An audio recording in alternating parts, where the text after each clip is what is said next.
All right. Good morning.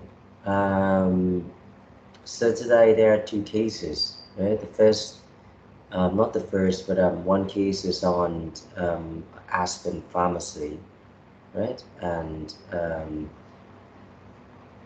think it's called Aspen Pharmacare, right? The other case is the Taiwanese competition case, right? So who wants to go first?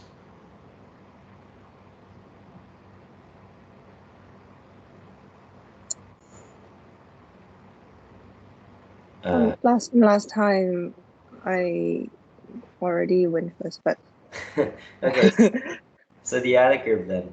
Uh, so you work on Aspen, right? yeah, me and game. Yeah, okay. So what about we go for the CPC first? Chinese Petroleum Corporation.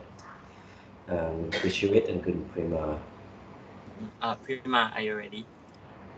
Yeah. Uh, yeah, let me share screen.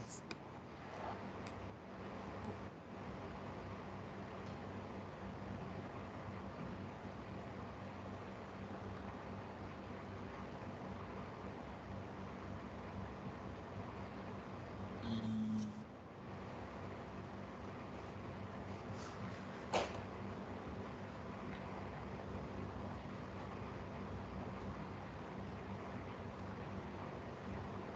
can can anyone see anything right now? Um, Not bad. not yet, but Oh, okay.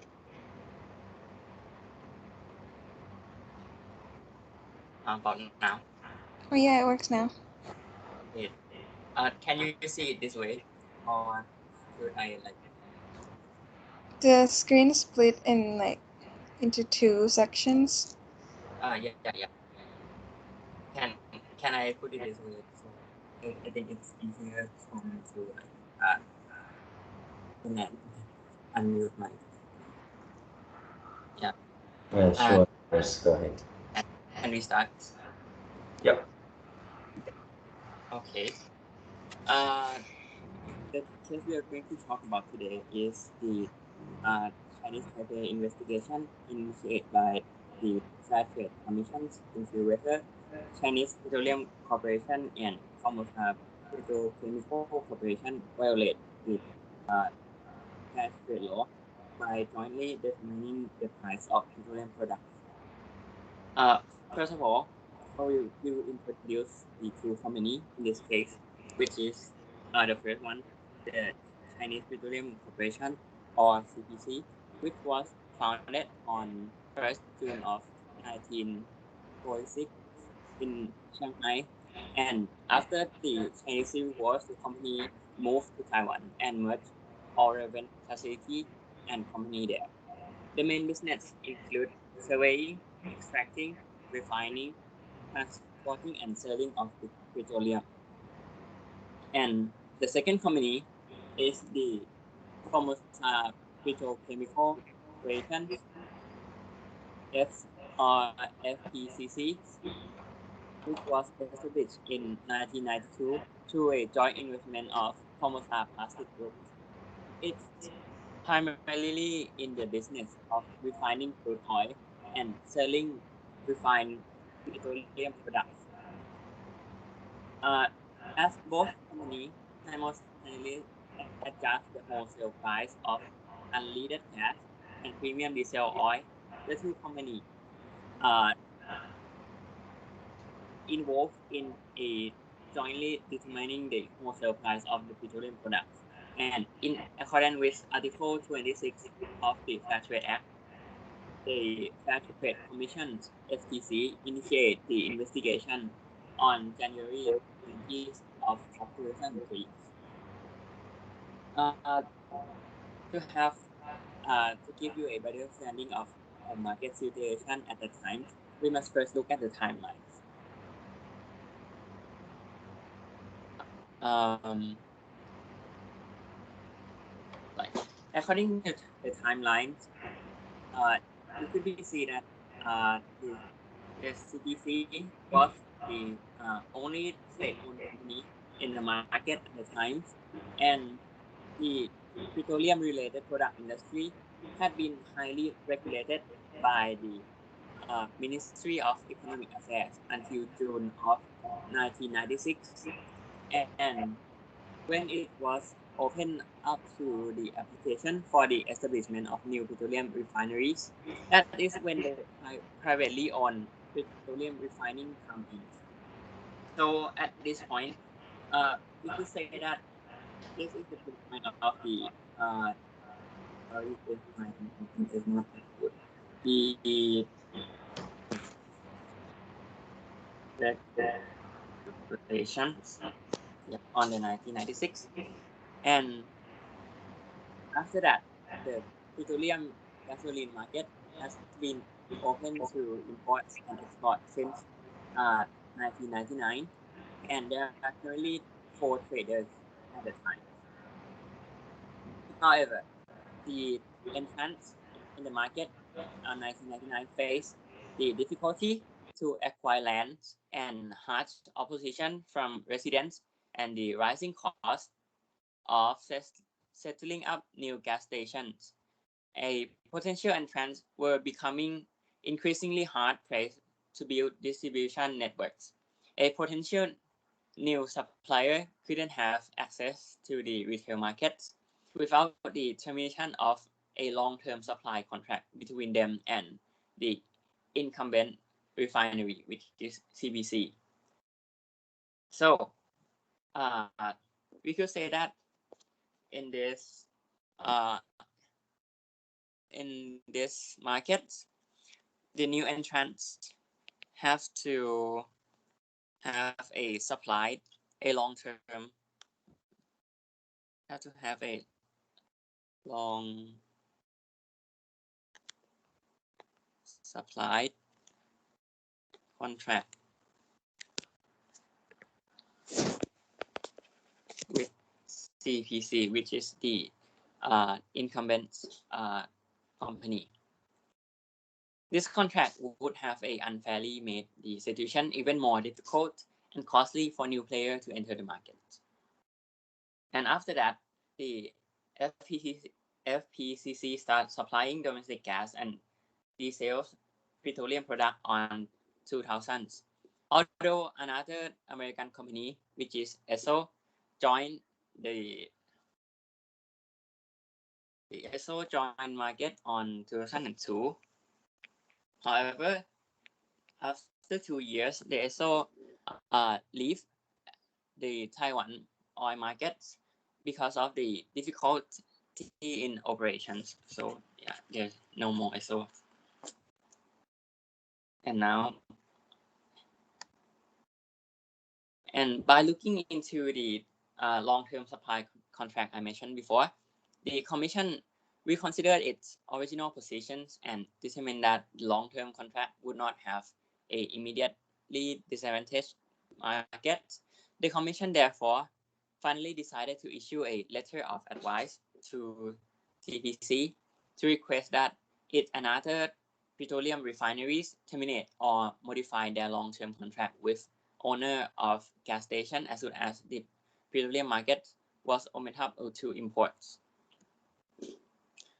And all this timeline is to demonstrate that the situation of the market at the time, and we still haven't described about the alleged actions which lead to these decisions. We will go into the details of the market definitions. In this case, the FCC did not clearly define the urban market, so we will try to explain as much as we can using the information we could find. First of all, this is the supply chains. This three shape is the supply chain of oil and gas industries, and the first sector is the upstream, which is the explorations and extractions. This includes the search of the underground and submarine deposits. And it's and drilled and exploit the well that carry the crude oil or natural gas to the surface. And the second one is the midstream that include transport and storage of crude oil before refining and processing it into fuels and elements. Uh, and the downstream, which is the preparation and distribution. This also include the refining, preparation, and commercialize and distributions. In the refinery, the crude oil undergoes a process of physical separation and then chemical process to extract different components. And thus the consumer receive a product such as gasoline, kerosene, diesel, natural gas, and liquefied gas from this process. And from here, and by looking into the supply chain and then looking into the business of FTCs and CPCs, we find that both CPCs and FTC have its own exploration platforms, and also they also have refineries. So we could say that both FPCC and CPC covered all the way from upstream to the downstream of the industries. However, as we have to define the event markets, the FTC guideline provide that the first main concern is to look at the demand substitutions, and then to the scope of the event market is we have to look at the product market, and then geographic market. Sorry for the bad handwriting. And first of all, the demand substitutions. We found the country analysis brief of Taiwan in 2003. It reported that oil was by far the dominant fuel of uh, of the Taiwan industry, accounting for 51% 51% of the total primary energy consumptions, and natural gas, which is only only 6%. Another is a coal and hydroelectrics power, which is around 30 somethings. So, according to these findings, it could be implied that like it would be hard. The consumer would hardly change from using oil to another product, considering its dominance in the fuel energy at the times. And now to the product markets, we could see that the product market in this case is supply of oil and gas. By looking into the CPC and FPCC industries, and for the geographic markets, as at the time, the action of both companies involved only in the domestic market, which is Taiwan. So we propose that the geographic market that defined is only the domestic ones. And at the times, to about the market shares, there are only two oil suppliers on the domestic oil market, which is CPC and FPCCs. And according to the sales volume of gasoline and diesel oil, the FPCCs have a market share of 30, and CPC have market share of around 70%. So the domestic oil market is in fact a duopoly market.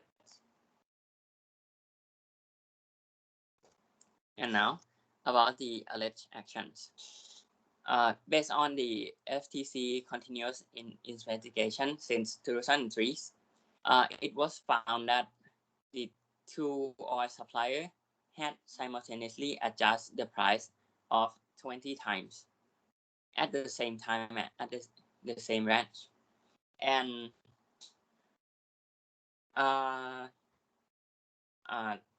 and the adjustment of the price worked this way. The company they first initiate the price adjustment by announcing the message of the adjustment in the social media to detect the competitor response and exchange crucial information and price adjustments. And then the competitor have two decisions, which is first to follow as soon as possible with the same range and at the same time. And if the competitor decide not to follow, the initiator immediately amend or withdraw the original information of the price adjustment. And the aforesaid operation of public announcements had caused a objective result of consistent price adjustment by both parties. And from this point, what we have learned so far, this is very similar to the implicit collusions, since both CPC and FTCs announcing using a media. And according to the analysis of the commissions, the commission proposed that this is like the game theories, which the mechanism of public announcement, the price decision making process, the affected by each other form as a dynamic game. The dynamic game is like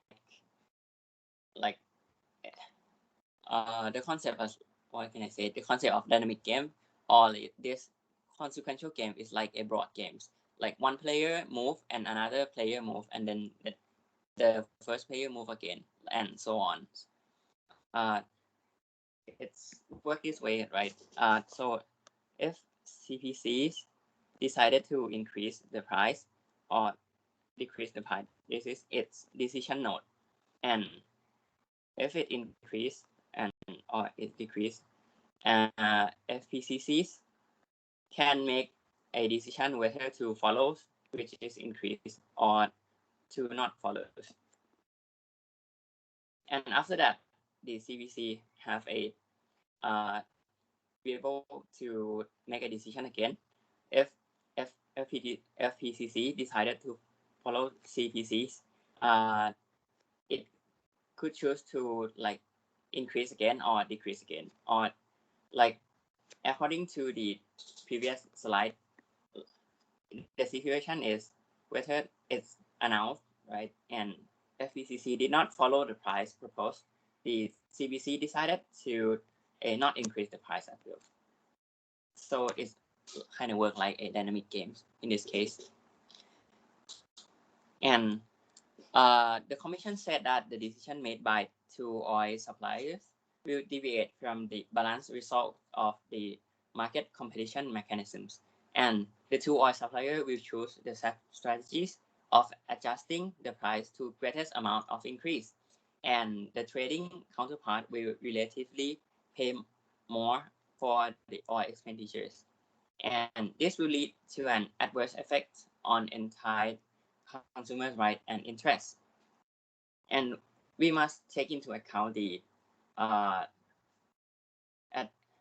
this stage, which is like we mentioned before, a long-term supply contract,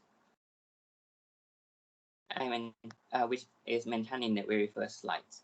And now, to give you more on the details of legal issues, Prim will continue with it. Thank you. Thank you, Finn. So I think the important attention must be drawn here is that like the action that concerns this case is not the adjustment of the price by itself, but the advance announcement that has been used as some kind of business strategy by both companies jointly together. And so like the two actions that was taken into consideration by the Taiwanese FTC were the advance announcement of the price adjustment and the long-term supply contract that binds parties within the market. So in the view of the FTC, they believe that like after one party has announced the raising of oil prices, then it can detect whether the competitor chooses to follow or not. And if it chooses not to follow, then the initiator, which is one of the two, FPCC or CPC, will withdraw the original adjustment in name of the binding oil supply term. So at this point, it's clear that their intention of announcing like the price to begin with was not to actually indicate their intention of truly adjusting the price, but more on like a tactic to convince parties to adjust the price. But if they choose not to adjust the price, then the initiator will just not adjust the price too, because it has like somehow failed to convince those other parties to adjust the price. And this strategic movement I'm sorry. This strategic movement allows CPC and FPCC to gain profits by raising the price together and constrain each other by lowering the price together.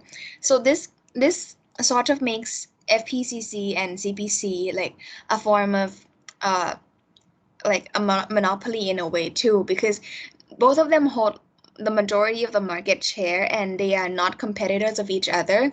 It's evident by how they work together and they're jointly determining prices, working together. They're not really competing against each other. Next slide, please. And I'm sorry.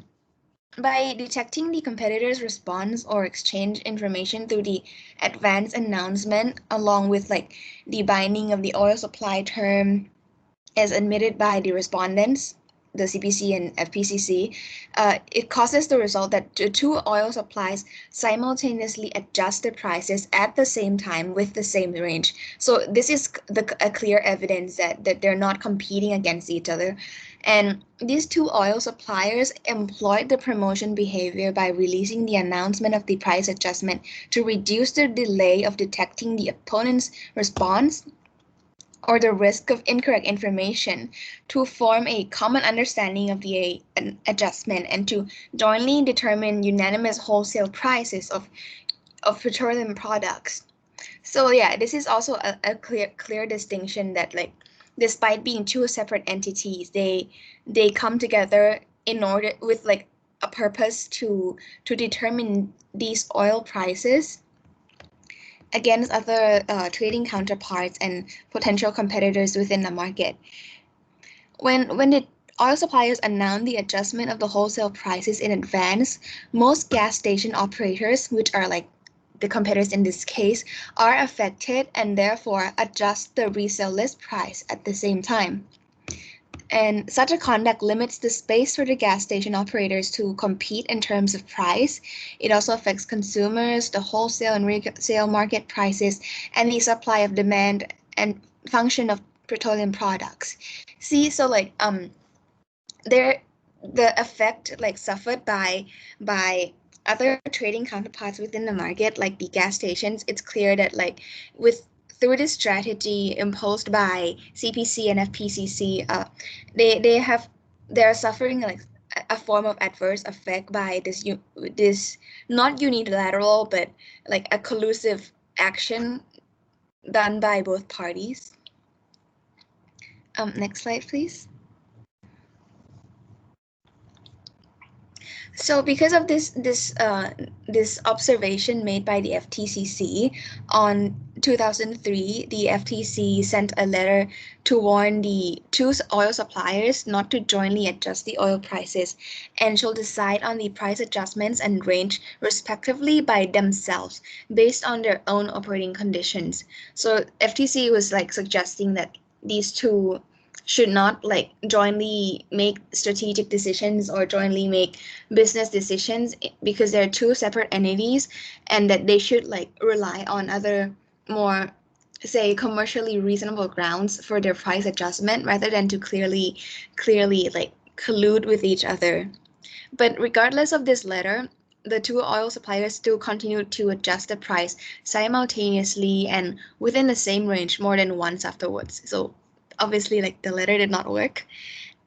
And after analyzing the motivation, inducement, economic benefits, time and range of the adjustments, and the number of the occurrence with regard to the coherent conducts of the 20 simultaneous price adjustments, the FTC was able to prove that the two oil suppliers must have had a meeting of minds to rationally explain their market behaviors.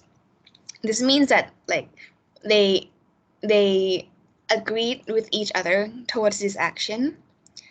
Next slide, please.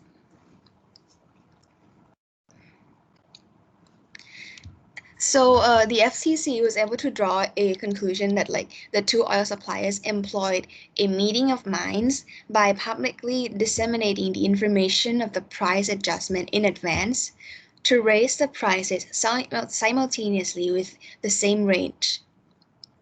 And this meeting of mind that they were able to prove allows this action to be sufficient to invoke Article 14.1 of the Taiwanese Fair Trade Law that prohibits concerted actions. This is because this meeting of minds that was done through like publicly disseminating information through those public announcements was enough to affect the prices and supply demand function within the domestic oil market. And in the end, like the administrative fine of 6,500,000 new Taiwanese dollar was imposed separately on the two respondents. So like both of them suffered both 6.5 million fines. And to consider these fines, a few factors were taken into consideration as well, as listed here: motivation, purpose, expected improper benefit, the degree of the act's harm, duration of the act's harm, benefit derived, sale or operating conditions. Yeah, just as listed here, there were several grounds considered because it was pretty high amount of fine. And interestingly, like in the last point here, they also considered the remorse shown for the act and attitude of cooperation in the investigation and other factors as well. So let's take a look at like the law that concerns this action. Like next slide, please. So it was the 1992 version of the Taiwanese Fair Trade Act, or like the Fair Trade Act of Chinese Taipei in Article 14, that prohibits enterprises from engaging in concerted actions. And they also list like a few exceptions of what concerted actions may be allowed or has been improved. But in our case, like it doesn't fall into any exceptions under these bullet points. So it was considered a concerted action, and it was and this is why a fine was imposed to begin with. Next slide, please. So in addition to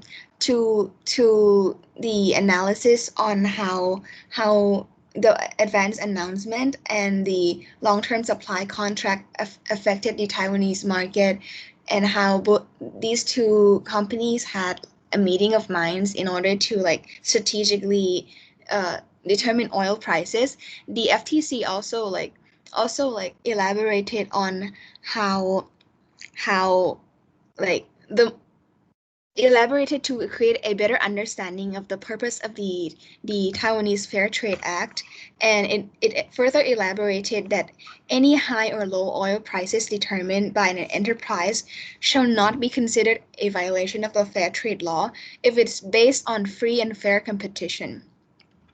So this made it clear that the reason that these two companies was held liable under Article 14 was not simply for its action of determining oil prices, but rather because their action and their the reason behind their action or their strategy was not to promote free and fair competition, which was mainly the purpose of this whole fair trade law.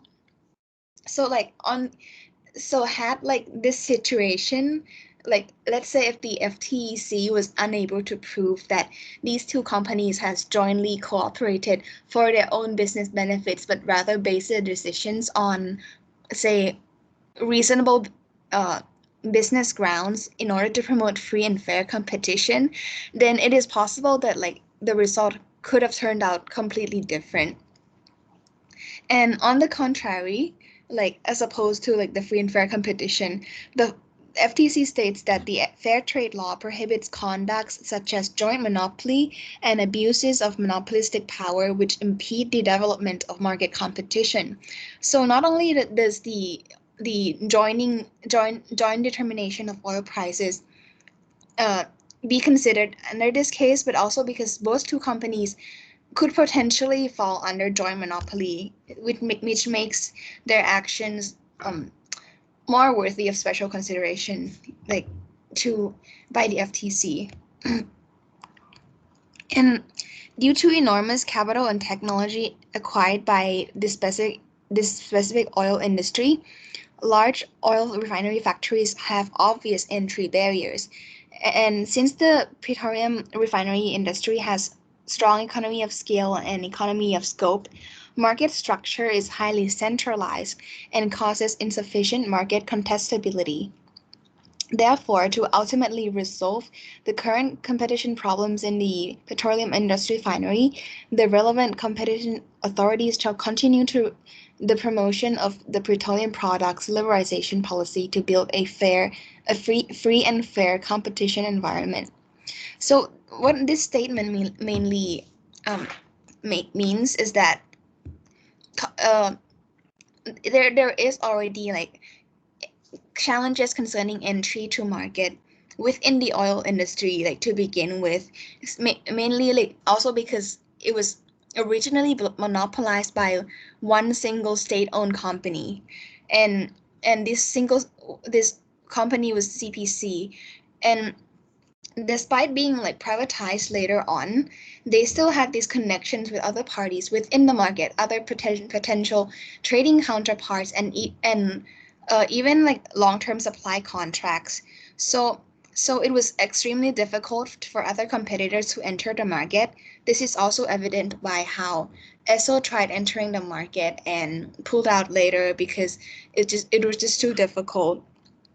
So the FTC like basically noted that because of this special characteristic of the Taiwanese oil market, they have to like take the stance in promoting like a more free and fair competition environment, and this could potentially be like their justification for interpreting the law strictly in order to call for liability. And yeah, that's all we have for today for this case. Thank you. Thank you. Very well done. Any questions or points from the other group? Yeah, I have one point. Like, based on the information you gave in this presentation, it looks like the action that was penalized in this case, it looked very much like a cartel offense. Or what do you think?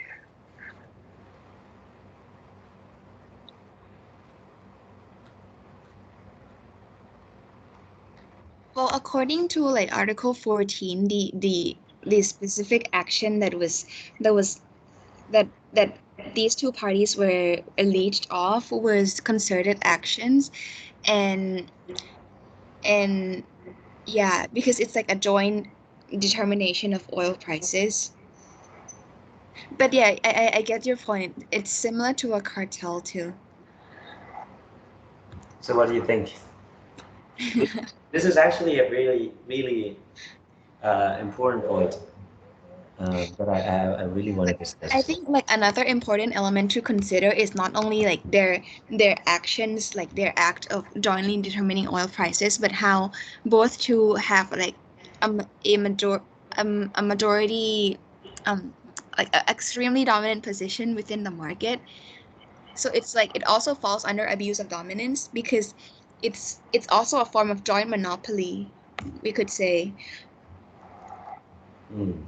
which like according to the FTC's recent like in the last slide, it was like joint monopoly and abuse of monopolistic power as well that has been uh, prohibited by the fair trade law. Right. Okay. Um, well, there's so many parts to discuss, but well, let's talk about if this case happens in Thailand. Which do you think the OTCC should apply which section? Would it be the abuse of dominance in section 50 or the collusion in section 54?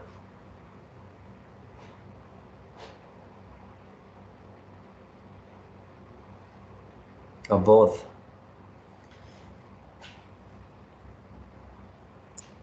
Or neither? I think it could potentially be both. Like if they were able to prove that these companies hold like pretty much a monopoly, but like according to like several cases determined by the OTCC, like the OTCC generally has like a really high threshold of what monopoly is. So it is unlikely that like they would be unable to prove that these two companies were a joint monopoly.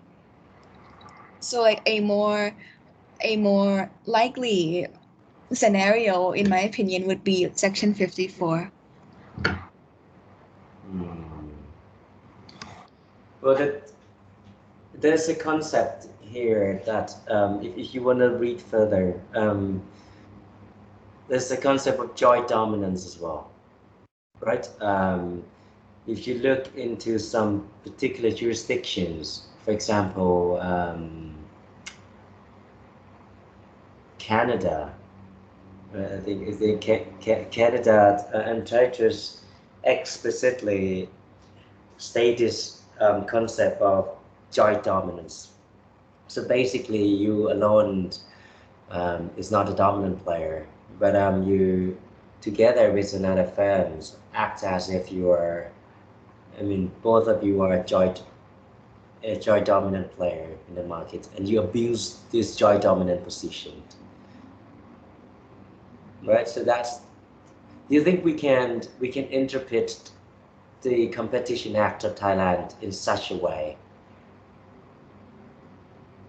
Especially you're saying that section 5150 is probably not applicable in this case, but could we interpret in such a way that the business operator in section 50 could be more than one? Or because I mean they have market share of 70%, it doesn't matter if the way that they do it, but it's by collaborating or um, colluding with another firms. Basically, that is the abuse of dominance as well. Would you be able, I mean, would we be able to interpret Section 50 in such a way?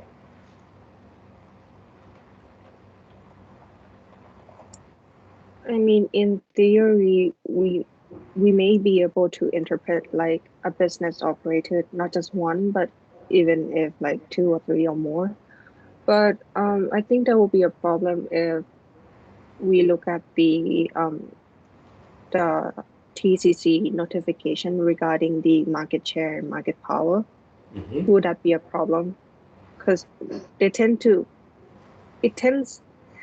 implies that they interpret a business operator like on a case-by-case basis, not collectively. So you say that the preliminary condition before you can consider Section 50 is that business operator has to be a dominant player, and being a dominant player, you have to qualify it in accordance with the announcement on the market shares that you need to have in order to be considered market dominant player, right? Yes. Right. Could I say that because you are conducting your business in such a way that you sort of you can significantly influence the decision of another firm, then in this particular case, I'll consider you too as the same business operator, and then you become a monopolist. Could you go that far?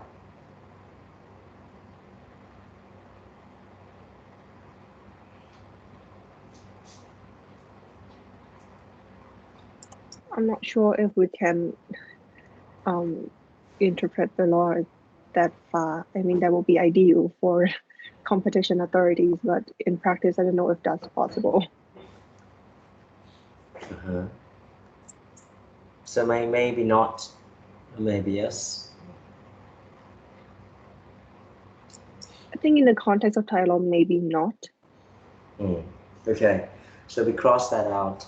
So what about the possibility of, I mean, we talk about Section 54, and that, well, we talk about it later because that's still debatable as well, right? But let's talk about Section 50 on the abuse of dominance first.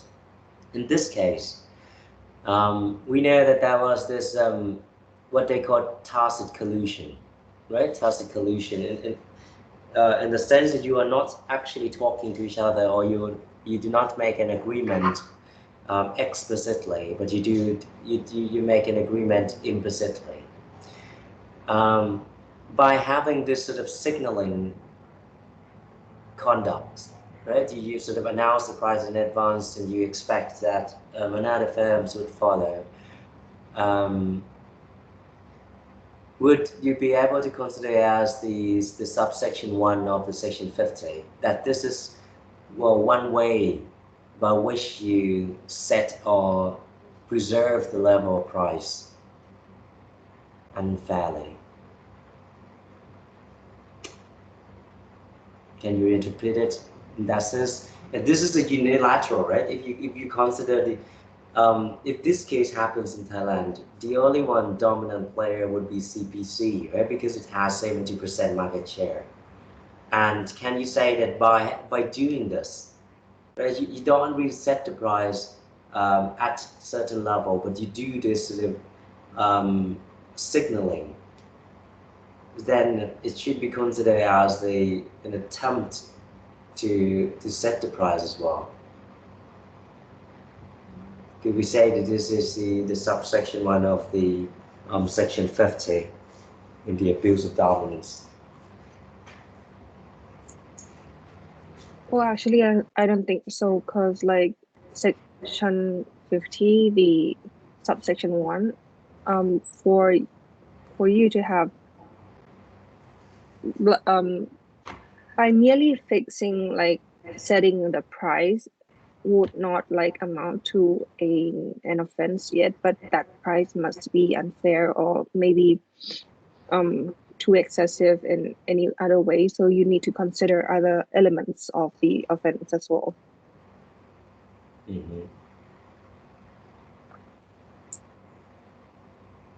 So suppose that the price is high enough. Suppose that it's like you did the case on Aspen, right? Suppose it's like 300%. Like In this case, I believe that the price is quite high as well, especially if you compare to the cost. Would you still be able to say that, yeah, that should satisfy as the subsection 1 of section 50?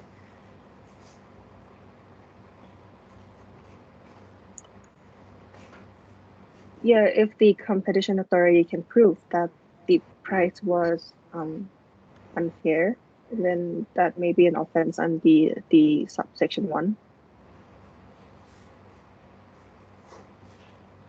What if I'm CPC and I argue that, well, I do not fix or maintain the level of price. I'm just giving a signal, and I can't control the decision of another firm. FPCC can just decide to ignore my signal and just set the price arbitrarily. Not arbitrarily, but I can undercut my price as well. So I'm not really exercising my dominant position. I mean, on the contrary, I can do the same even without my dominant position. Right? I could be a smaller. I mean, if FPCC could do exactly the same as what I did, FPCC can give me a signal, and I can decide whether I would follow or not. So I don't really need a dominant position to exercise this conduct. What do you think? Oh, that's a possible defense, because like only signaling doesn't mean that you're fixing or maintaining the price yet, unless you like go through with the price increase, right? Mm-hmm. So yeah, they can say that. What do you think? I mean, what about the others as well?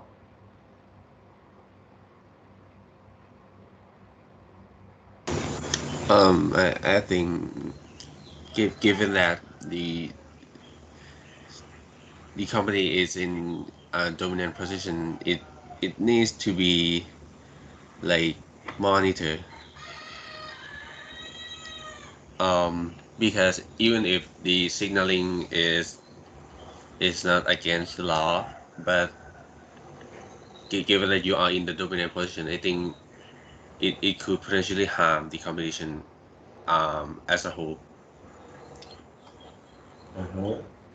Um, um, and I think that uh, I think the you, if in case A, which is the company is in dominant position, and in B, the company is not in the dominant position, I think they cannot like they cannot be compared, because just being in the dominant position, it changes a lot of element in the market already. Uh-huh. Well, I think you were touching upon the point that I'm trying to. Is there any way that you would make a counter argument against my argument? Because what I'm saying as the argument is I'm saying that, yeah, even as a non-dominant player can exactly do the same thing as what I did, right? They can give this, they can signal the price as well, but does it? I mean, is this a sound argument, or is there any way that you would be able to counter argue it?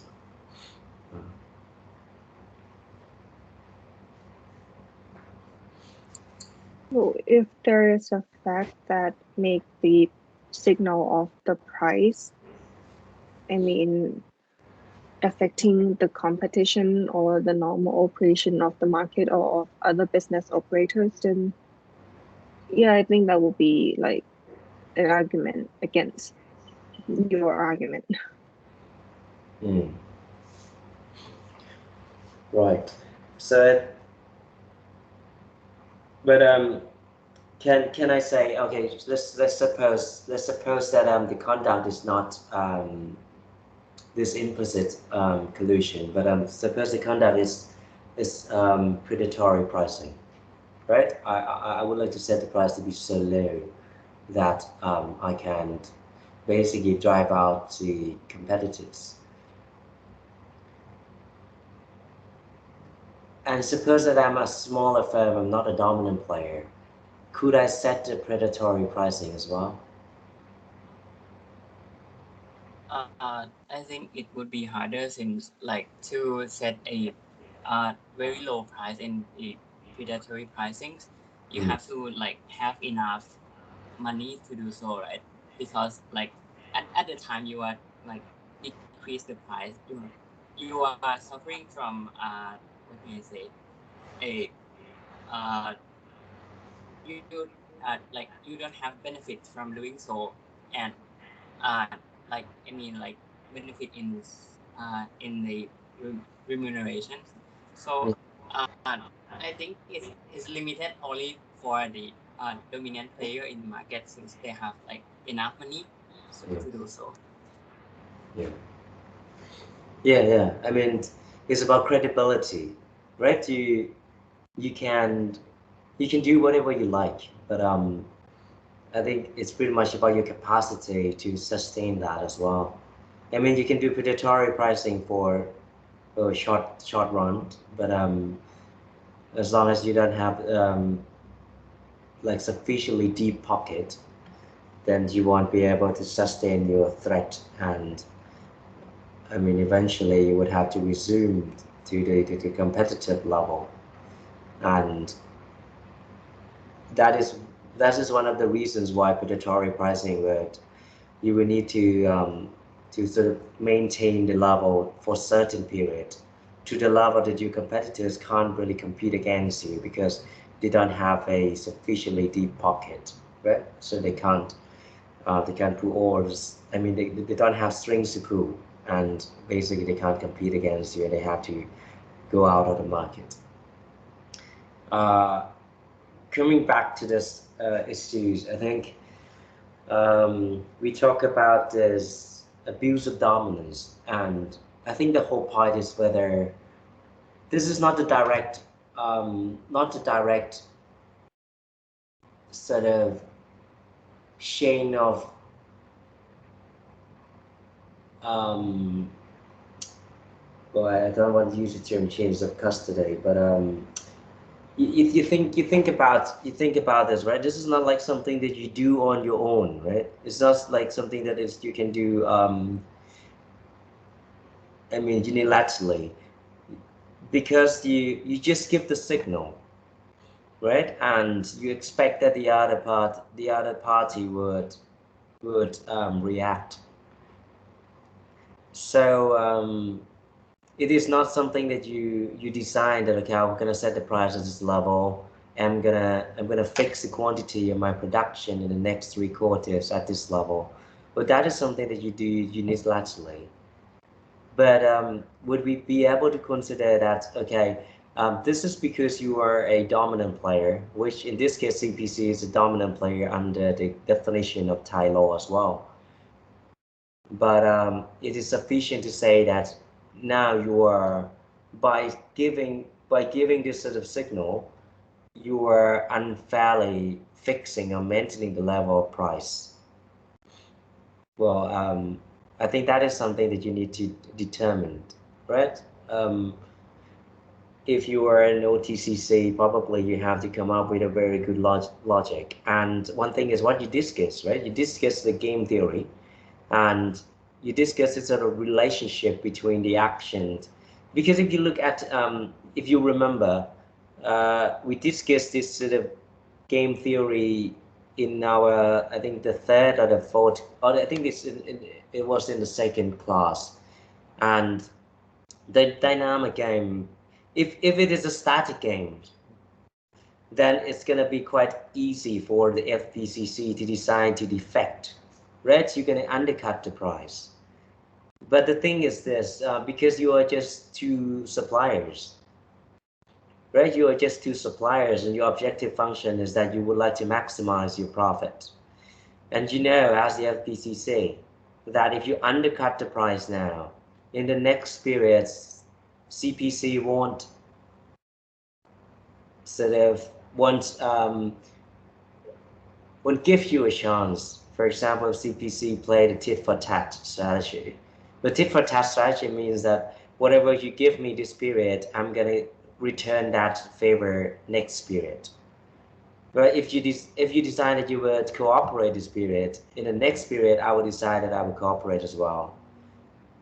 And by doing that strategy, in the long run, both of them would be more profitable, right? Especially comparing to the case where FPCC designed to defect now, and then there will be no cooperation in the subsequent periods. So in reality, when these firms cooperate in the longer run, it is more likely that this sort of implicit collusion would be able to sustain, especially in the industry where the market entrance is quite difficult, right? Because you look at the evidence above that you showed that Acer was trying to enter the market, but they failed. And this happens everywhere. You look in Thailand, right? Well, it is quite difficult for foreign firms to, well, to basically sustain their presence here. Caltech is not Caltech, but Caltech is about to exit the market as well, because it's really hard to be profitable in the industry where the scale really matters, right? Because this petroleum industry is really scale sensitive.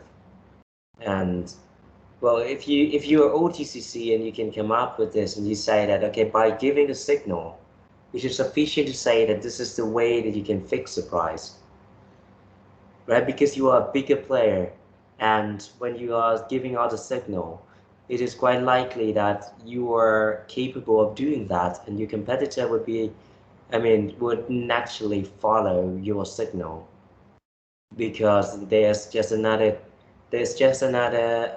competitor, and it is quite likely that there is no incentive for the competitor to undercut the price. So by having this signal, giving this signal out, this is more likely that you are exercising your dominant position already, right? If you are an OTCC and you want to claim that, well, this conduct should be falling under the section 50. But if you were a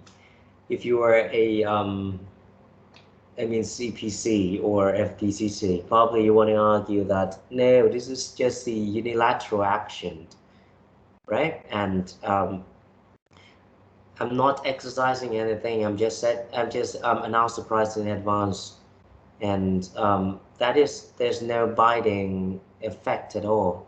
I mean, FPCC should basically undercut the price because of this characteristic of the market, and right. So you can say that as well. So I think it depends on the on this on the validity of your argument, whether this unilateral action of price announcement is sufficient to be considered as the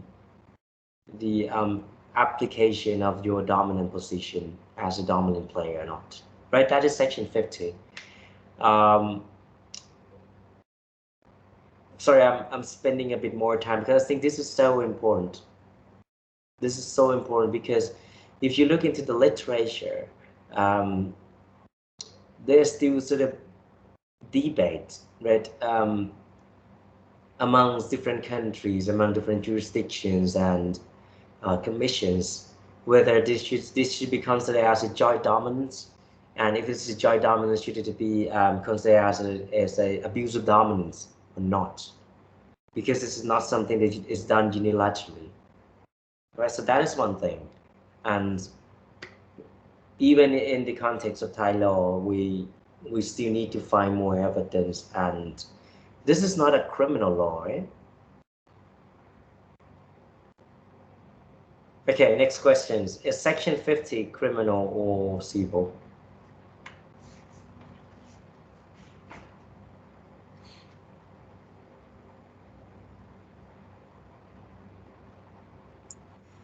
I don't think it's a criminal offense. Really? You look at Section 72.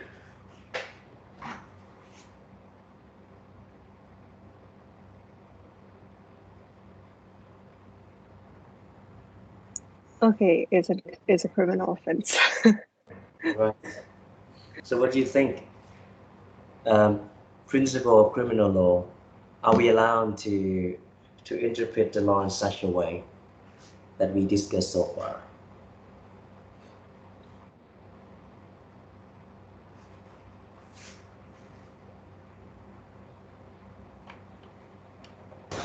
I think in the criminal law, the standard is the I think it's beyond the reasonable doubt, right? So and we have to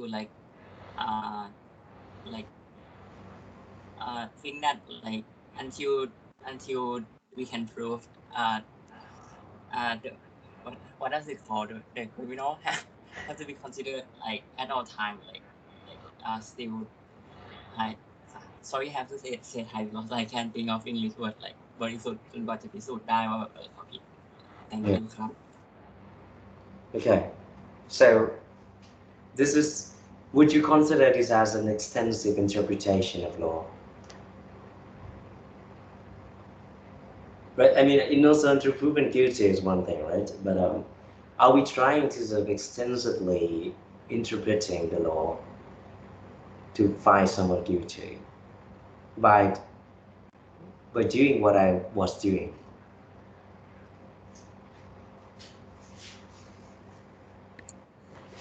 Maybe we can use the concept of like accomplish. So it's not really an extent of the law, but you merely have like more offenders. Mm-hmm. Yeah. So you think both of them? So it's like a PCC was like supporting, right? Supporting the CPC to commit the crime. Yes, it can be interpreted in that way, but the result might be different if this turned out to be a Thai case. I don't know how the TCC will interpret the action. Well, I think this would go to the court because it's a criminal offense. Well, TCC would be able to just impose fine, administrative fines. But when it comes to this criminal offense, this would go to the court.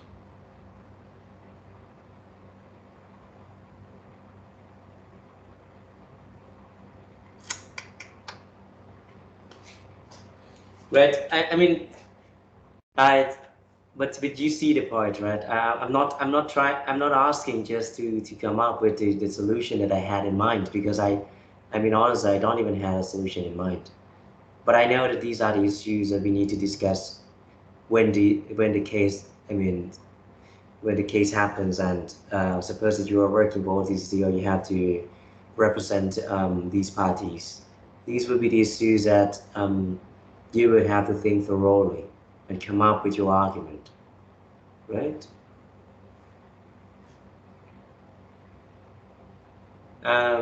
I know that we have to talk about the section 54 as well, whether the implicit collusion, which actually is closely related to what we are talking now about this extensive interpretation and analogical reasoning. But um, but let's come back to this because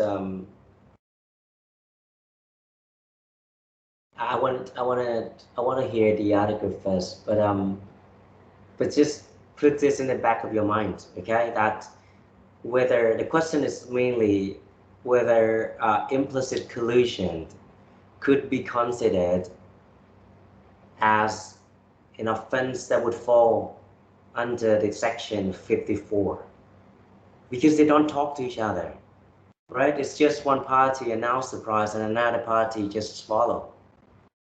Would you be able to say that they are colluding? Because they don't even talk to each other, they just do this in a very tacit way. And again, section 54 is a criminal offense. Would you be able to say that they are colluding? Or it's just a coincidence? Right? So that's really important as well. Because if you can't, then basically CPC and FPCC didn't do anything wrong under the Thai law at all. Because there's no,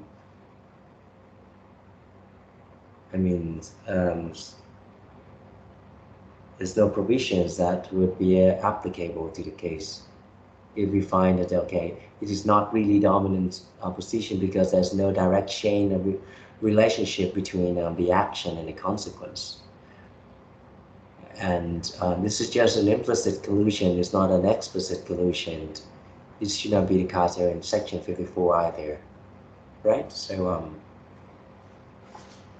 yeah. Okay, shall we move on to the next case first, and then we come back to discuss this later? Yeah, sure.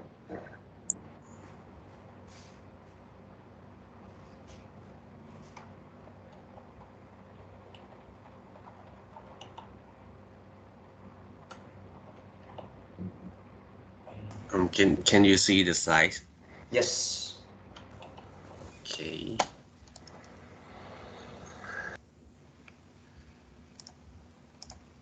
So the case me and Parwa brought into the discussion today is the Aspen case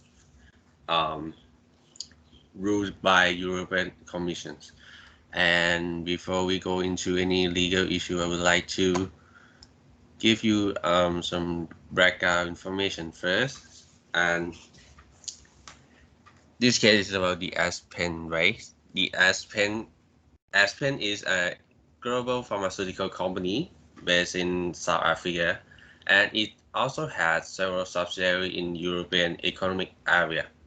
And in EU, in Europe, in the European Economic Area, Aspen has Aspen Pharmacare Holding and Aspen Pharmacare Islands.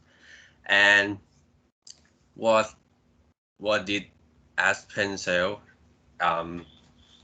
Yes, absolutely drugs, but in this case, this is about the cancer medicine, the different cancer medicine sold exclusively in European Economic Area. And I would like to give you the background information of that sick medicines. All of the medicine are already off patent, and Aspen had not innovated or developed the medicine in any kind of way. So on the 19th June of 2012, the European Commission adopted a preliminary assessment concerning that Aspen may have abused its dominant position by imposing unfair price pursuant to Article 102 of TFEU and Article 54 of EEA. And Aspen was accused of price gouging with unjustified price increase of up to like 300% from the average market price. And the Commission analyzed from the 2013 to 2019 annual financial report. And the investigation also showed that Aspen has none of the legitimate reason for the price and profit level increase. Also, on the customer perspective, there was no material improvements on the sick drugs in any kind of way. So the next part is that the market definition. The zero graphical market is that in the European Economic Area, which consists of all the EU member states with also the other cooperating states. But in this case, Italy Italy was excluded because Italy already adopted an Article 102 TFU infringement decision against Aspen regarding the same program, which was excessive pricing passive with the same product portfolio.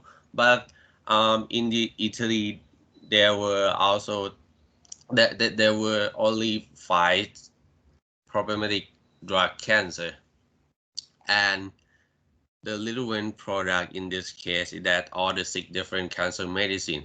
They also under the brand name of Alkan Intravenous or IV and Alkan Oral, Purinatal, Leucodan, Lanvis, and Mylan, respectively.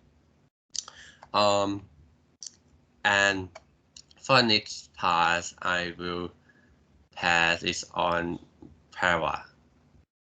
Thank you. Thank you. So the issue we have here in this case, the big issue is that the European Commission has a suspected breach over Aspen of them breaching the Article 102 of the TFEU, and that they abused their market dominance. So the first issue in this case is we need to establish whether Aspen has a dominant position in the relevant market in the first place. But however, in this case, the Commission's preliminary assessment did not state Aspen's market share in this case. But in order to establish a dominant market position, market share is not the only determinator. So the European Commissions actually have a guidance on Article 102 enforcement priorities. We'll shortly call it the guidance. And in this guidance, they provide that 3 issues need to be examined to establish a dominant position of an undertaking. The first one is the market position of the dominant undertaking and its actual competitors. And in our case, we only have like a preliminary assessment fact, so bear in mind that the information we have is based on the findings of the commission, and Aspen didn't really have a much say in the facts of the case. So from the findings of the commissions, they found that for most of the 6 medicines that Gain just mentioned in the previous slide, there were no alternative suppliers. And then the second issue that we need to look at to establish a dominant position is the credible threat of future expansion by actual competitors and also entry by potential competitors, or we can shortly call it expansion and entry. The fact shows that in a few member states, there are other pharmaceutical companies that just entered the market, but they did so only recently. So there is no really credible threat of future expansion by actual competitors or even entry by potential competitors in the foreseeable future. And then the last factor we can look at is the bargaining strength of the customers, or we can call it the countervailing buyer powers. And in this case, Aspen customers, mostly the national pricing and reimbursement authorities, mostly the healthcare authorities of each member state's country. The cancer medicines are really much needed for the patients and doctors, and the national authorities are really much under the pressure to ensure that there is a constant supply of these medicines to the patients. So very much in this case, Aspen has a much more bargaining power over their customers. So the commission didn't really conclude whether Aspen has a dominant position. They only concluded in like a preliminary assessment that it might be the case that Aspen has a dominant position, but it was not concluded. And the reason why it was not concluded will be stated when we talk about the conclusion of this case. So moving on to the second issue. Next slide, please. Thank you. So the second issue is that whether Aspen had imposed unfair pricing in the form of excessive prices. And in our case, again, based on the Commission's preliminary assessment, the Commissions compare Aspen cost, revenues, and profitability with that of 20 other similar companies in the industry and found that Aspen's average prices exceeded its cost by almost 300%.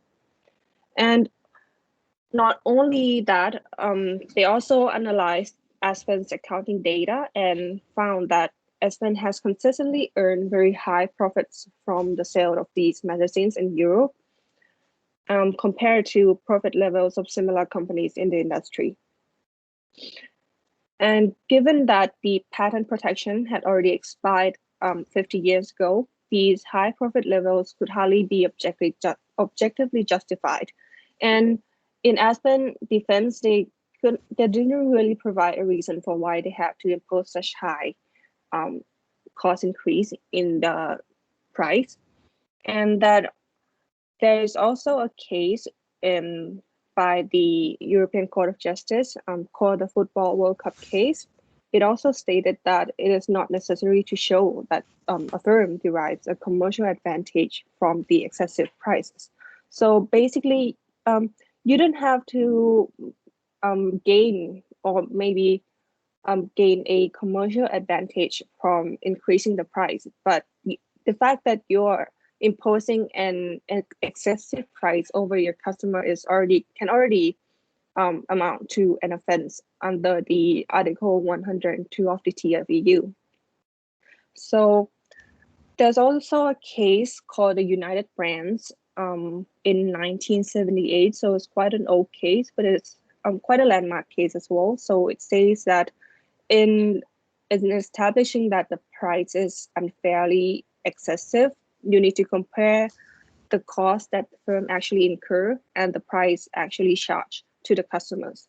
So in this case, but it is still debatable, and it's a very hot debate on how exactly can we analyze the real cost and the real price that was actually charged, and there's no conclusion in theory yet on what is the most suitable way to find the economic value of the product.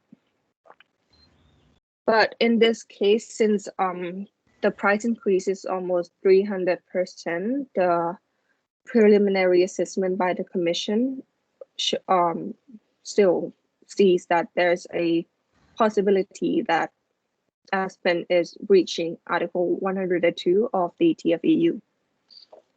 And now we're moving on to the outcome of the case. So I mentioned earlier that there was no conclusion whether or not Aspen has a dominant market position or whether or not Aspen actually impose unfair pricing in the form of excessive price. And that is because there is a trade-off in this case. So under Article 9 of the Antitrust Regulation 1/2003, this regulation enables companies that was investigated by the Commission to offer commitments in order to meet the Commission's concerns and empowers the Commission to make the commitments offered by a company binding on them. And in this case, Aspen did just that. They offer commitments to address the Commission's concern, and in their commitment, they propose that first, they will reduce their net price for the 6 cancer drugs in Europe by an average of 73% for the next 10 years. And after consultation with stakeholders, after the public consultation, they also added that to ensure that the price reductions are effectively passed on to those who purchase and reimburse the products, they will use its best endeavors to amend the contracts they have with their agents to include a clause where the agents will commit to reduce the selling price as well. And the second commitment they make is that they will continue supplying those medicines for the next 5 years. and then after that 5 years, they will still continue to supply that, but they have the option to offer its marketing authorization to other suppliers for the additional 5 years. So they make a commitment that the drugs will be on the market for the next 10 years as well at a reduced price. And in exchange of that, the European Commission will close its investigation on Aspen without making any definitive conclusion on the alleged infringement. And that is why we do not have the conclusion whether Aspen has a dominant market position or a actually committed the breach of Article 102 of the TFEU. But these commitments that Aspen made with the European Commission are legally binding. And if Aspen breaches the commitments, the Commission can impose a fine of up to 10% of Aspen total annual turnover without having to find an infringement of EU antitrust rules. So it's basically like a contract between the Aspen and the European Commission. And in the commitments itself, I actually uploaded the commitment onto MST. It's an 88 pages contract, like 88 pages contract. They even have like a force majeure clause in the commitments. So it was basically drafted like a contract. And then next slide, please. This is just to show like what the price has been for the past years. So after Aspen acquired the drugs from GSK in 2012, they increased the price along the year in 2019 when the investigation started. And then the commitment they make is that to reduce the price to the average price in 2012 when they the price before they acquired the drug from GSK.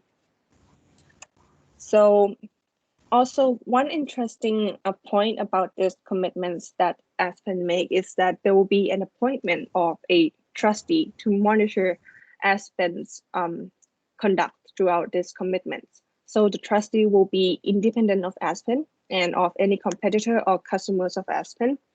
And the trustee has a direct reporting obligations with the European Commission. And also, the trustee will be remunerated by Aspen in a way that does not impede the independent and effective fulfillment of its mandate.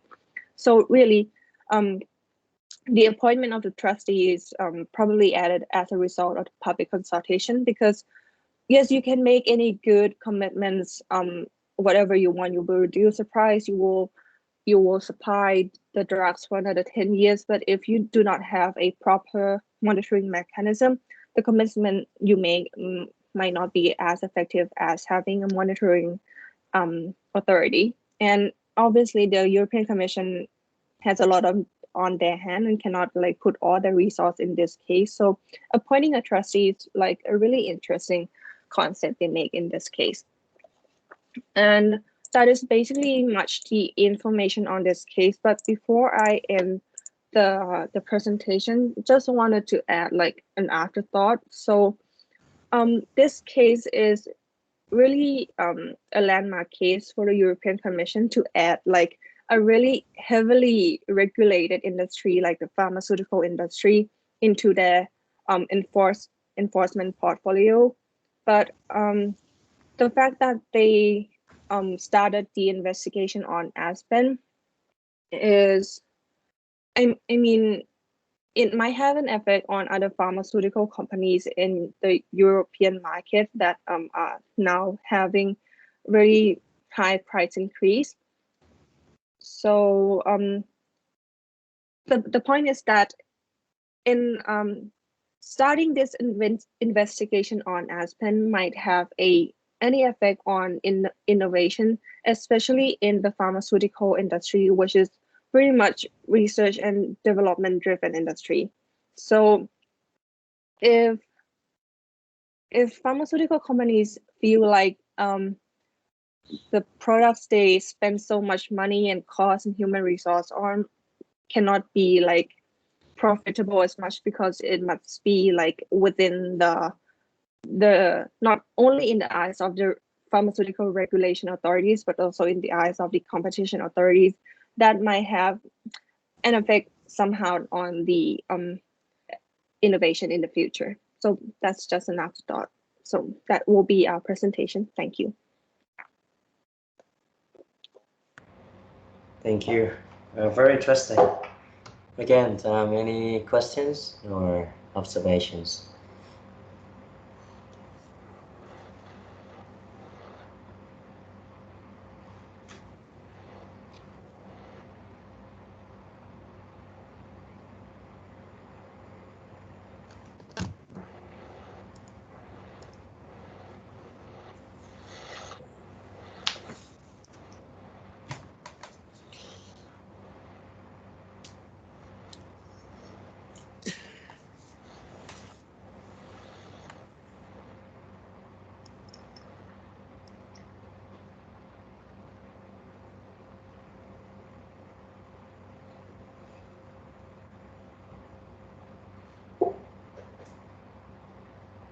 No?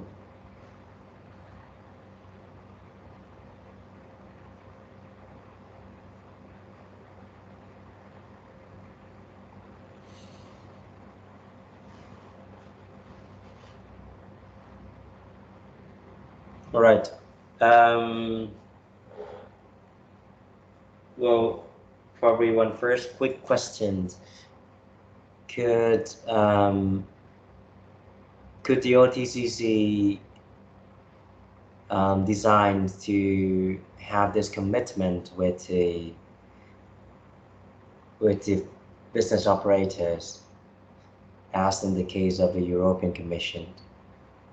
Does the OTCC have the authority to do this, or if so, under which section?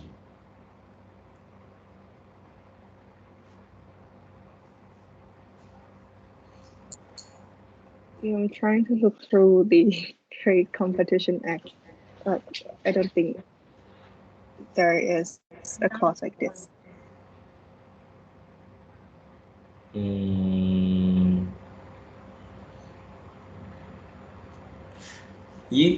So who was the one who worked on the CP case? Me and Prim. Are you right? Tinawat and Prim. When they applied the remedies on the CP case, they relied on which section?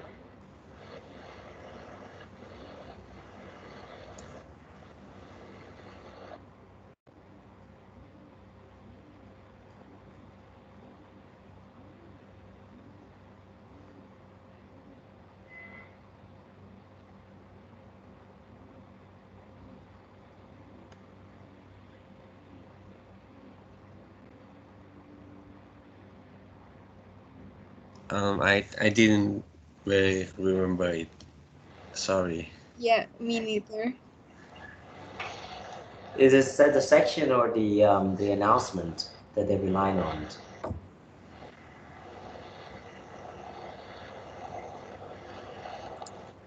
I think it is the announcements one.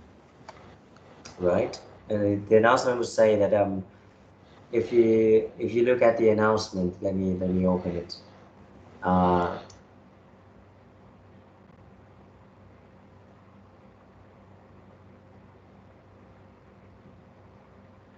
think it's in the Microsoft team, right? I think it's the announcement on the mergers. Yeah. Are you opening it? Would you mind sharing it, Kapil? Yeah.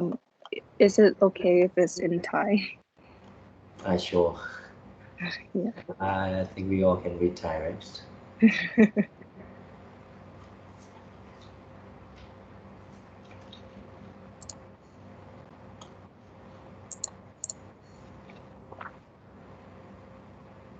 Um,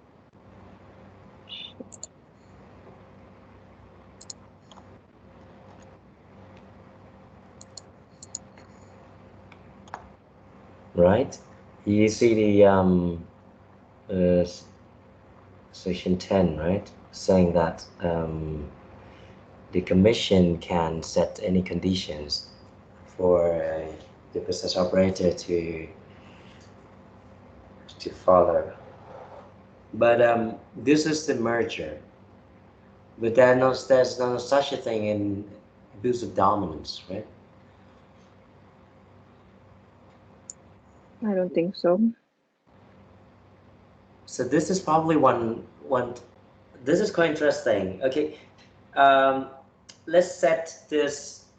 I mean, legitimacy aside, but let's talk about the appropriateness, whether we should have the system in place or not. What do you think? That you can basically negotiate with the, well, basically you can settle the case with the with the the parties and have this sort of contract signed, and then that's it. Do you think this is something that we should do? I mean, in our context.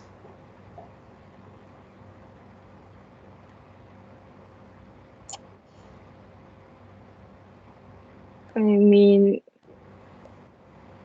yes, I think the system of having like a settlement between the alleged offender and the TCC or the OTCC, or I mean, it will have the proceedings very much more quicker and actually address the concerns the authorities have on the effect on the composition of the conduct, rather than having them fight for, I don't know, maybe like 2-3 years or maybe 10 years on the fact findings and maybe the appeal. I think this is much more effective in terms of like enforcement. Uh-huh.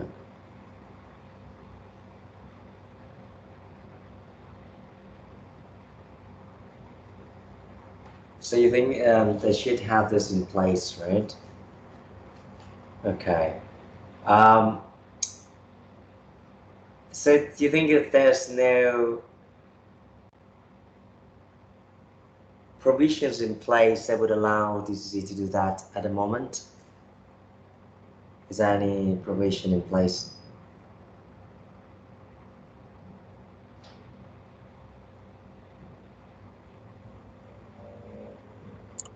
Maybe the TCC can issue another announcement or maybe regulation. Mm-hmm. Would you mind open the market dominance announcement?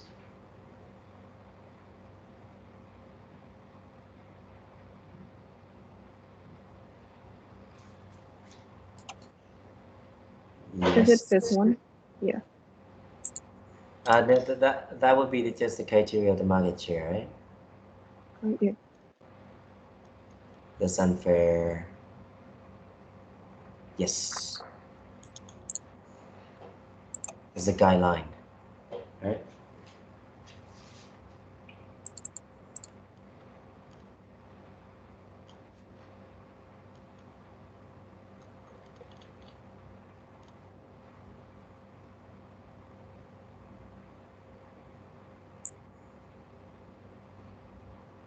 Hmm. What do you think?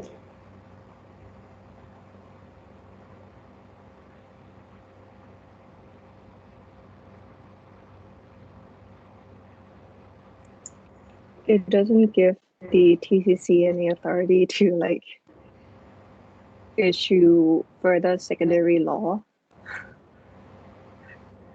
So basically, this is just elaboration of the conduct that would violate the Section 50, right? Yeah. Hmm. Well, so far, I don't see any possibility of having this settlement.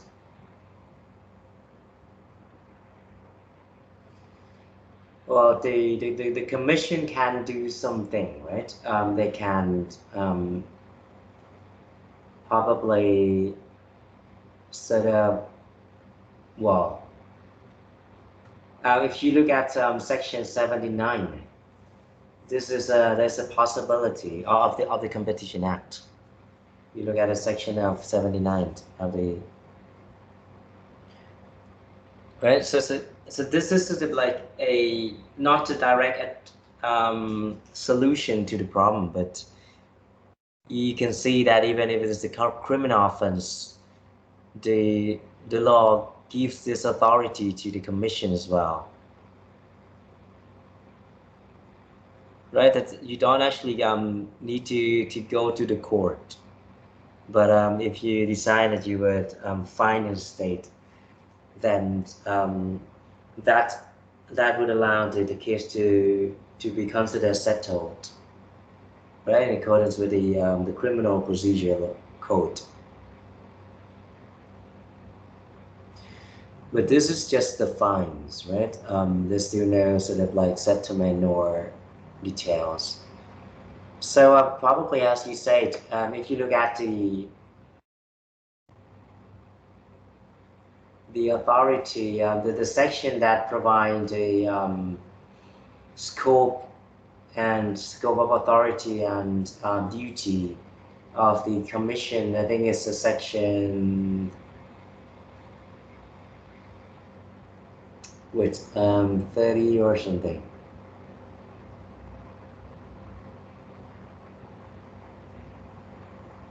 Um, 17, right? Section 17.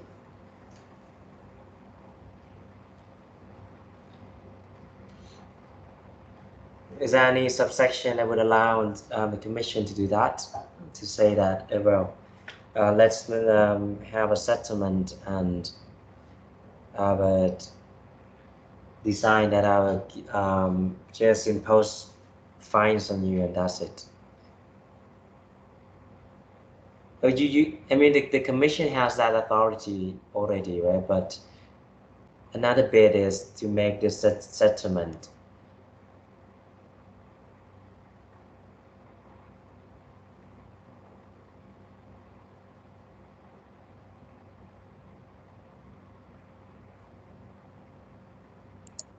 Can we like issue a secondary law like under subsection 2? Yeah. Yes.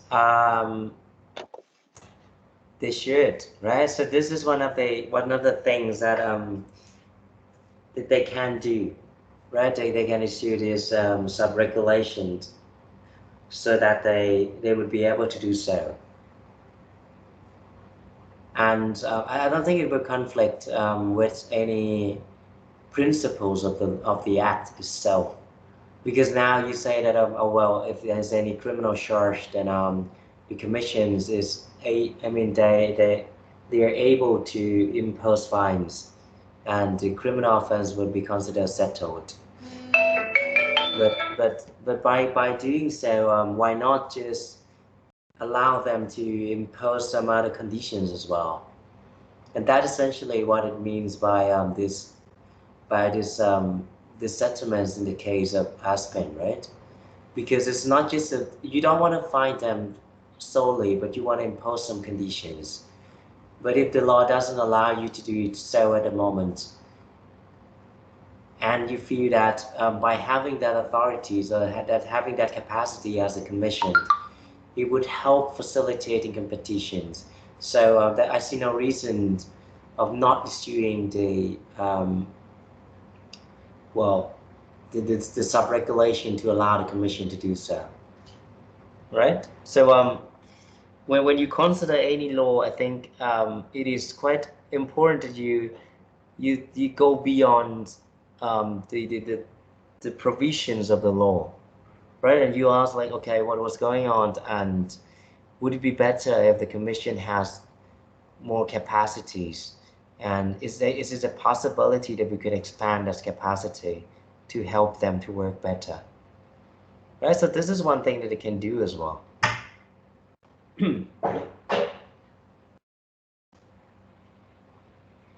I think the assignment that I asked you to do at the end of the term, I mean, that one is essentially looking for something like this, right? You find that, wow, this is like a loophole, and this is possible that we can address this problem, right? Okay. Aspen. Well, Aspen is a dominant player, clearly. Um, its main product or pretty much main business is the off-patent drugs, right? It just sells. So the question is whether how, because this is off product, it's off patent, right? So why can't any other firms just enter the market because this is off patent and anyone can actually just produce it? The technology has to be quite standardized. But why can't other firms just enter the market to compete against Aspen? What is the secret source of secret recipe of Aspen to be a dominant player, given that the product is very easily imitated?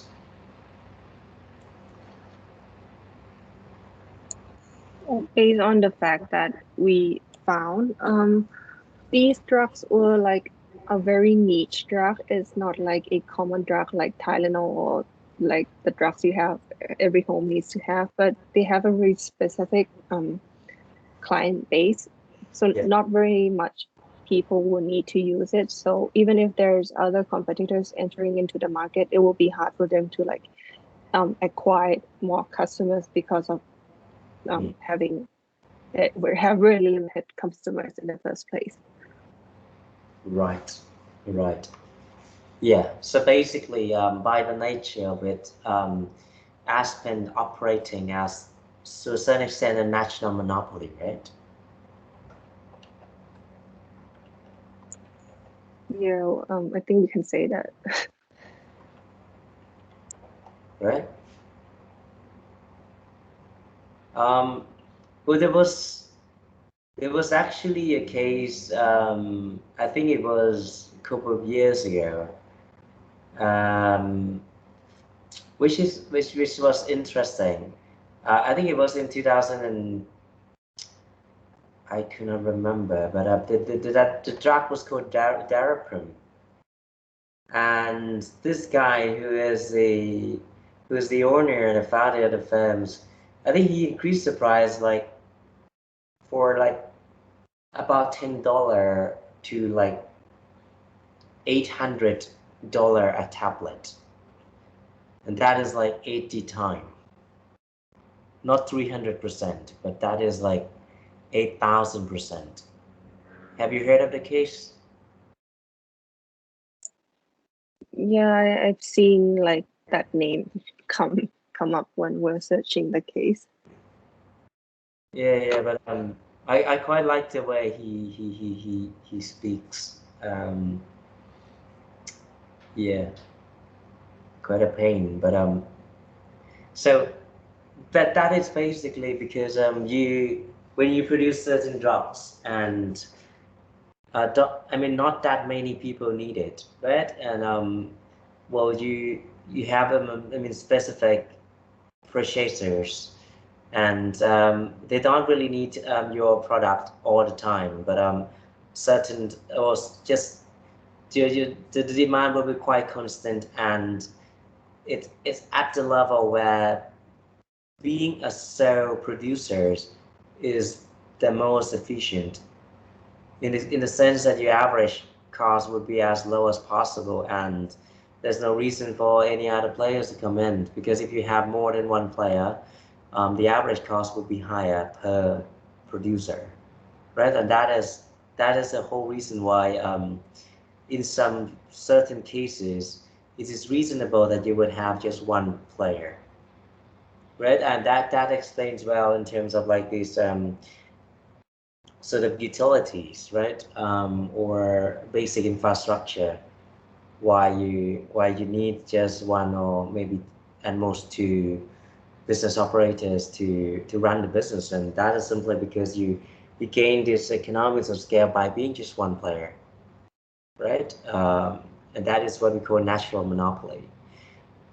Um, and in this case, the sentiment is that, well, even if you are a national monopoly and your cost level is really low, you don't really have any reasonable argument to say that you have to charge the price to be as high as like 300% of the cost.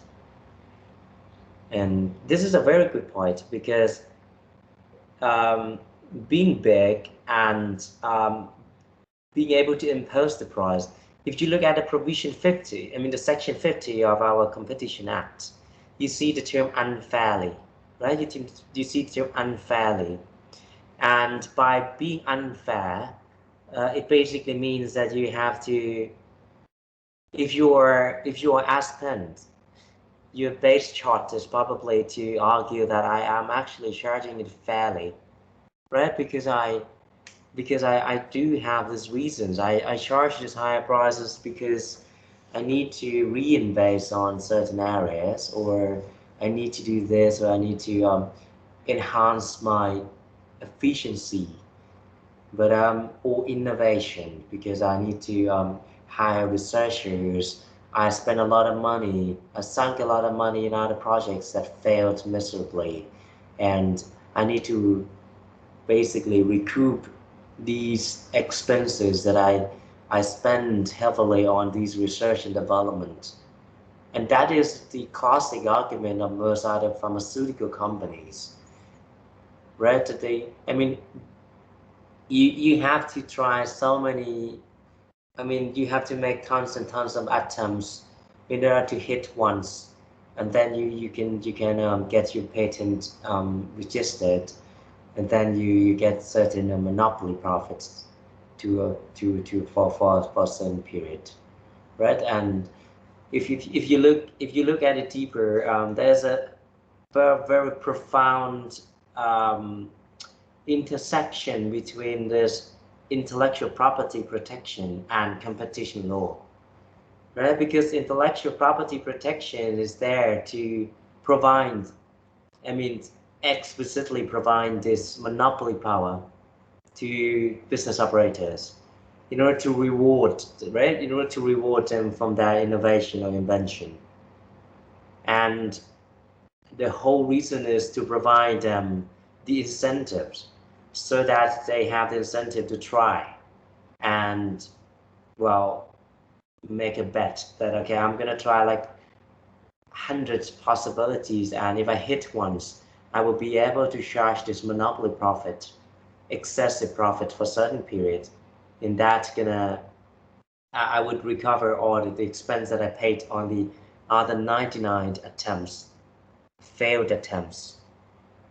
But at the same time, we're talking about competition because we believe in competition, but will stimulate this innovation as well, right? Because if you feel that you have to compete against your competitors, then you will try to be innovative so that your competitors won't be able to compete against you because of your distinctive products or services, right? So this is really important for a country or for an industry to strike a balance between competition law and intellectual property,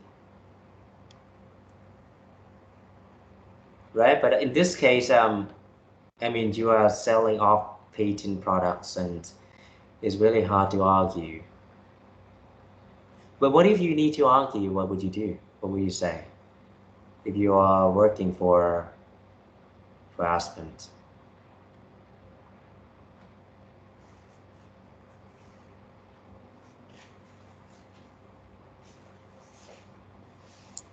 Well, actually, Aspen argue that the price they are charging is actually lower than other producers of like other generic drugs. So, but the details of their defense was not very much like public. But if I were to like argue for Aspen, it might be the fact that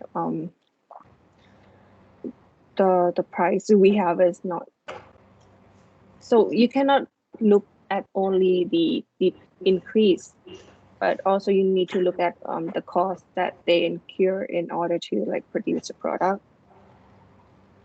So yeah, we might argue about the cost. Mm-hmm. Mm. Um, just to ask further regarding the fact, was there any point in time that husband suddenly increased the price like substantially, or the price has been at that level for, I mean, since the very beginning or for a certain period? There was, right? I mean, if it, Yeah. what happened there? So What happened in um 2013? so after the patent expired 50 years ago, and then after that they acquired the drugs from GSK, the original producer, in 2012. Mm. And then after the acquisition, the price started increasing substantially, constantly. Uh-huh.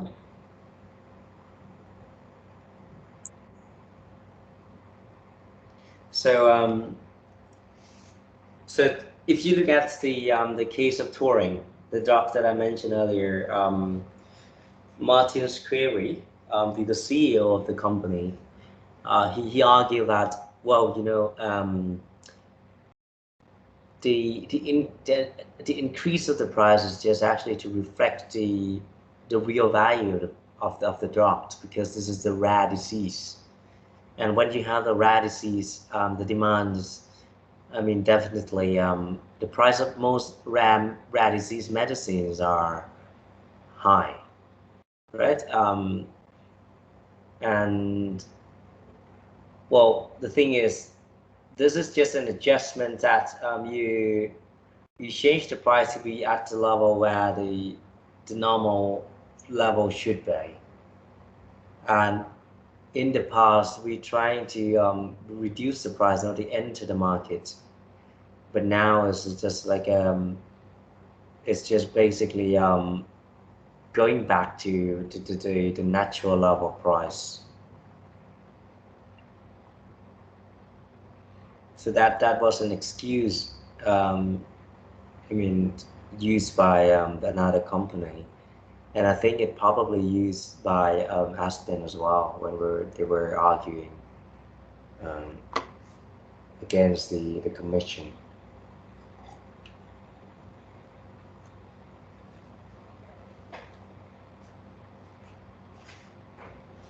Yeah, so actually, fun fact, they say in the commitments, the first commitment they proposed to the commission, that they disagree with the commission's preliminary assessment, but still we are offering you this commitment, so please close the case. Something along the line. Yeah, I mean, I think, you know what, this happens a lot. You considered these countries like in Europe or in the US, right, where um, well, they they have been so active in terms of an antitrust, right, competition laws.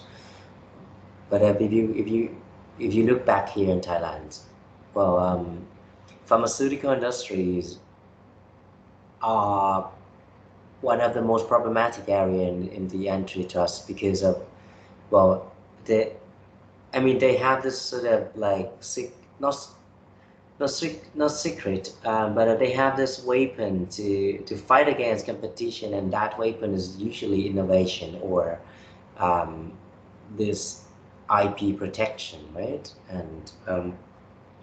And also the nature of the industry is really, I mean, they are so huge. I mean, you consider the size of their businesses, and they do have this sort of political or power across the world, not just in a particular region or country. Um, but we never actually investigated any case involving in this pharmaceutical industry at all. Right? We have just a few pharmaceutical companies in Thailand, right? The one that's producing the vaccine at the moment is one of the biggest, right? But I don't think we have more than 3 or 4 players, and all of them are, I mean, really, really big. And you have this expense, like big proportion of the expense of, especially from the government, goes to these companies when we have to purchase medicines, right? Because we do have this like 30 baht regime, or this sort of universal health program, where whereby the government has to spend like billion baht every year to purchase drugs. And I think the competition in this industry is really, really something that we need to investigate further, right? So it's quite interesting. Yeah. Before we leave, I would like to come back to this the point that we left before we started the second case, the implicit collusion. Do you think the implicit collusion would be considered as a conduct that violates Section 54 as well?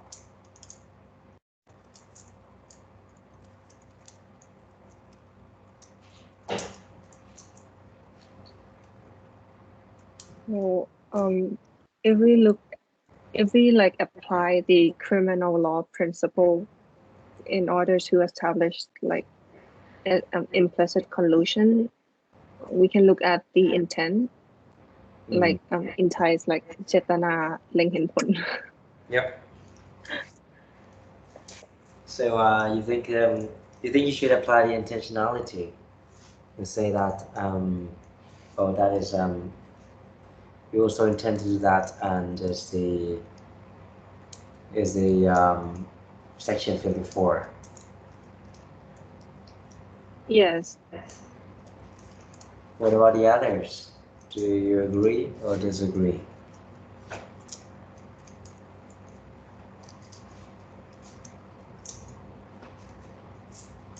I agree with Para. Mm-hmm.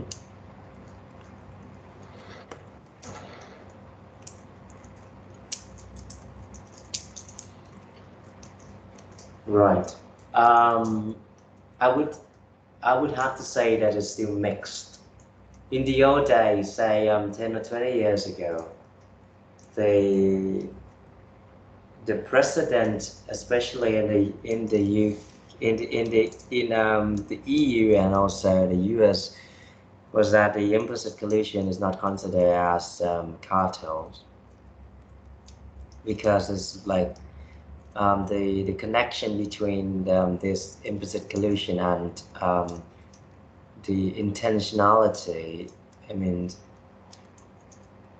is just too far-fetched from each other. And well, I mean, they usually don't say that implicit collusion is considered as cartel, but more recently, that is more of the I think more of the well, more legal interpretation of the law.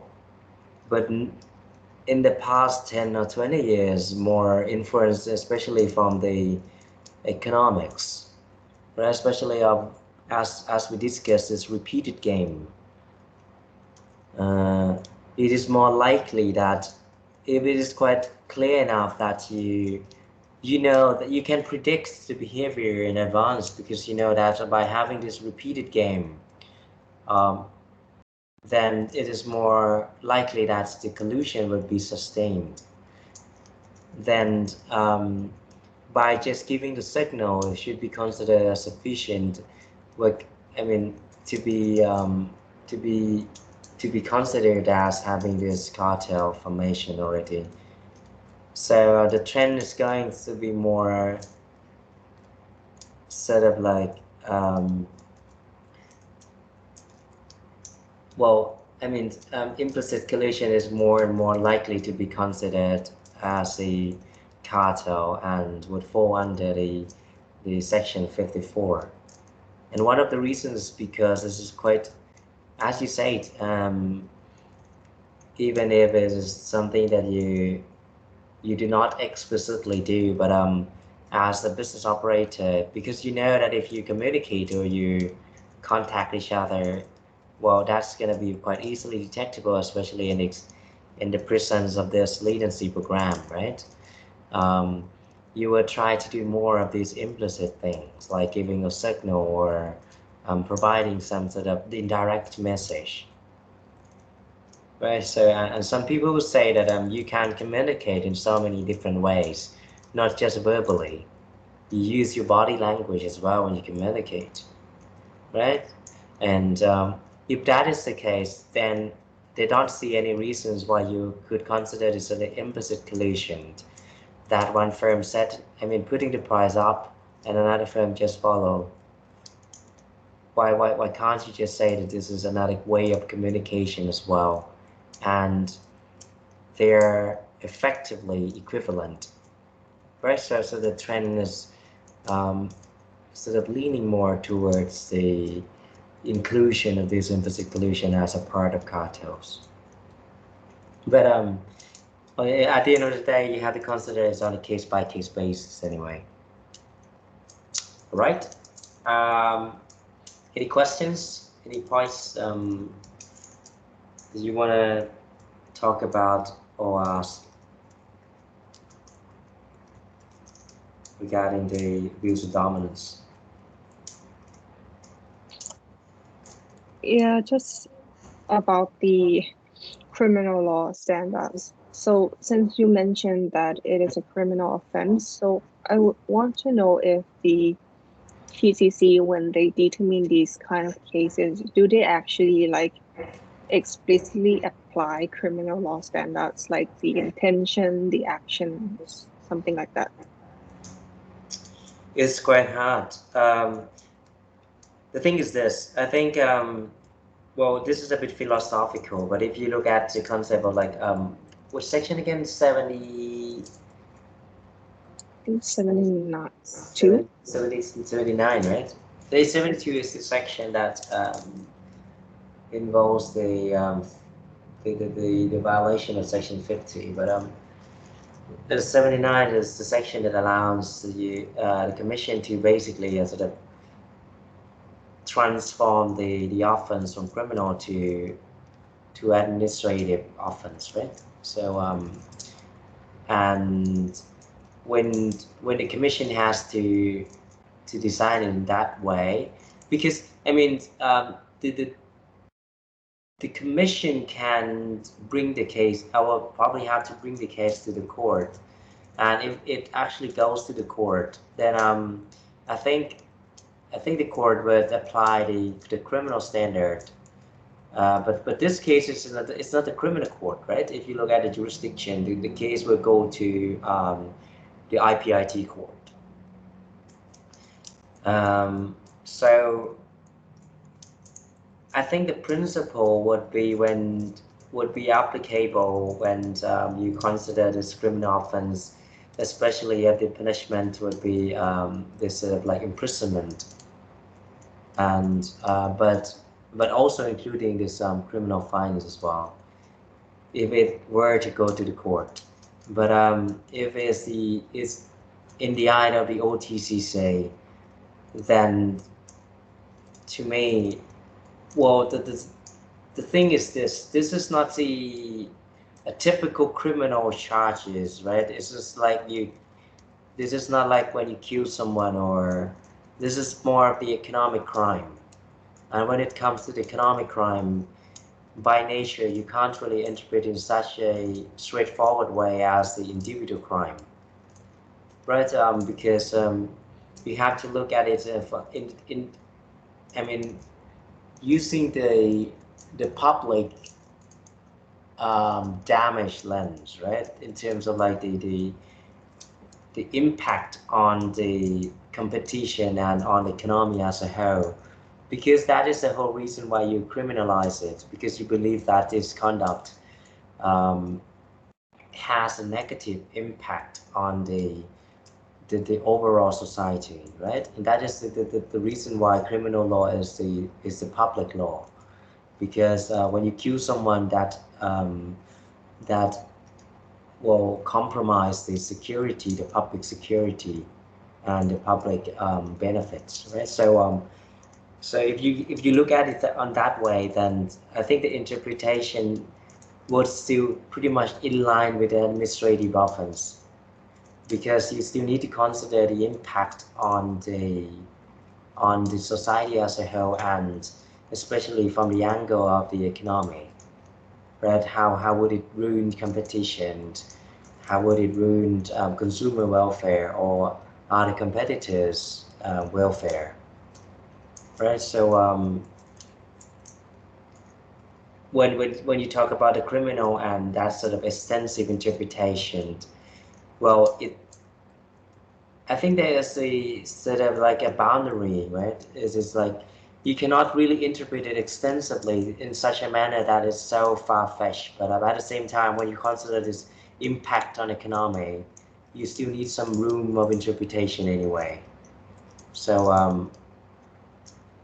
I think it's not okay. So in a nutshell, it will not be as strict as like a typical criminal case. You would have some room to interpret as well, because by nature, the impact on the economy as a whole is something that you really need to, well, really need some room of flexibility, right? So that you can really apply the law.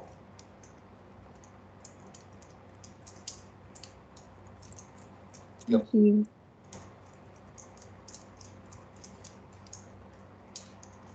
All right. So yeah, the next one will be very interesting, because it's the unfair trade practices. It is quite unique in certain regions. We do have it when in other jurisdictions, especially in EU or the US, sometimes this is not the most popular provision. But in Thailand nowadays, well, up to like 98% of the cases are the case of unfair trade practices, right? And so this is probably, well, one of the most important practices.